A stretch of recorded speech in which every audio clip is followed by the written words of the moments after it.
Here, welcome back to the channel. In this video, I'm going to walk you through a simple step-by-step guide on how to send money from Revolut to another Revolut account.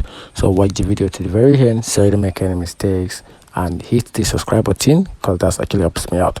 So to get started with the process on how to send money from Revolut to another Revolut account, the first thing to do is to launch the Revolut app on your mobile device. Then tap on the payment icon at the bottom of the screen. Then select send money, which is to tap on the send or send money icon. Then from there you have to enter the phone number or the email address associated with the recipient Revolut account, or you can also simply use this alternative method, which is you can select contact from your phone, or you can select contact from your phone list. Then if they were already using Revolut, then enter the amounts from there.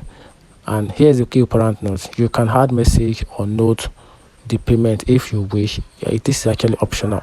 Then from there you can choose the payment method and select the funding source, which is your Revolut balance or linked account, and that's how you can simply send money from Revolut to another Revolut account. Find the video helpful, turn on the notification button and subscribe for more.